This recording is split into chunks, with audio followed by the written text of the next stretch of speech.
સુરતની લીંબાયત પોલીસે લાખોની કિંમતના 348 મોબાઈલ તથા મધરબોર્ડ, સિમ કાર્ડ અને બેટરી સહિત 8,37,000થી વધુના મુદ્દામાલ સાથે એકને ઝડપી પાડ્યું હતું. સુરત પોલીસ કમિશનર વાબમ જામીર, અધિક પોલીસ કમિશનર મેડા, નાયબ પોલીસ કમિશનર કાનન દેસાઈ સહિતનાઓની સૂચનાને લઈ પીઆઈડીડી ચૌહાણની ટીમ પીએસઆઈ જેજી ચારણ સાથે પેટ્રોલિંગમાં હતી ત્યારે હેડ કોન્સ્ટેબલ અજીતસિંહ અને હેડ કોન્સ્ટેબલ લક્ષ્મણભાઈને મળેલી બાતમીના આધારે મોપેડ પર ઠેલીઓમાં મોબાઈલ સહિતની વસ્તુઓ લઈ નીલગિરી સર્કલ પાસેથી પસાર થતા કામિલ સલીમ મલિકને આંતરીને તેની ઝડપી લેતા તેની પાસેથી 348 mobile phone, motherboard, sim card અને બેટરીઓ સહિતનો મુદ્દામાલ મળી આવ્યો હતો. જેથી પોલીસે તેની પૂછપરછ કરતા રીઢાએ કબૂલાત કરી હતી કે અલગ અલગ ચોરો પાસેથી તેણે ચોરીના મોબાઈલ ખરીદી કર્યા હતા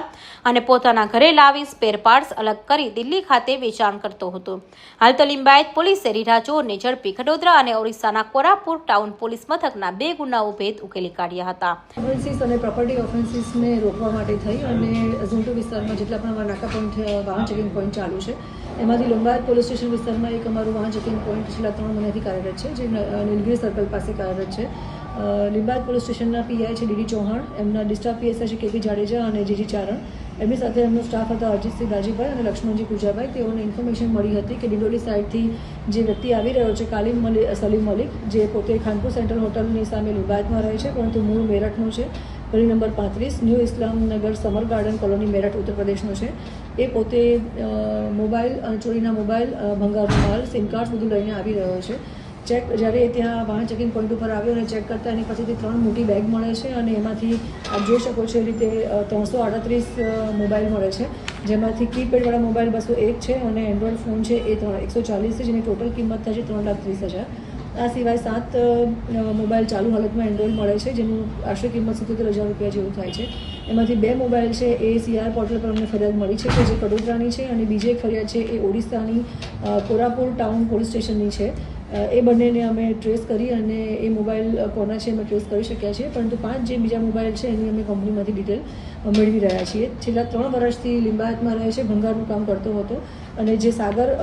દેવી પૂજક જે દેવરગામ ગોળાદરાનો છે, ભોલા દેવી પૂજક શનિદેવ મંદિર ગોળાદરાનો છે, ચેતન દેવી પૂજક ખોડિયારનગર ડિંડોલીનો છે અને વિપુલ એ પણ ખોડિયારનગર ડિંડોલીનો છે. એની પાસેથી આ તમામ ચોરીના જે મોબાઈલ આપ જોઈ શકો છો એ લેતો હતો. લીધા પછી એમાંથી સ્પેર પાર્ટ્સ અલગ કરવા, મેમરી કાર્ડ અલગ કરવું, મધરબોર્ડ અલગ કરવું, બેટરી અલગ કરવી, સિમ કાર્ડ અલગ કરવા, કેમેરા અલગ કરવા, તમામને અલગ અલગ કરી અને પર પીસ, જેમ કે મેમરી કાર્ડ 10 રૂપિયામાં વેચે છે પર પીસ, જે સિમ કાર્ડ છે એ 4,000 રૂપિયા કિલો વેચે છે અને જે મોબાઈલ છે અને મધરબોર્ડ છે અને જે બેટરી છે એ 500થી લઈ અને 1,500 રૂપિયા પર પીસ તરીકે એ વેચે છે. જે વેચવાનું કામ વેચવા માટે એ દિલ્હી જાય છે, જ્યાં ઓલ્ડ સલીમપુર ખાતેની જે કબાડી માર્કેટ છે ત્યાં મોમીન, ઇમરાન અને ફિરોઝ દિલ્હીમાં છે, એમને એ આ વેચે છે. અગાઉનું અમે એમની હિસ્ટ્રી પર ચેક કરતાં આ જે મૂળ આરોપી છે કામિલ સલીમ મલિક, એના વિરુદ્ધ ભૂતકાળમાં કોઈ ગુના અત્યારે અમારી પાસે રેકર્ડ્સ પર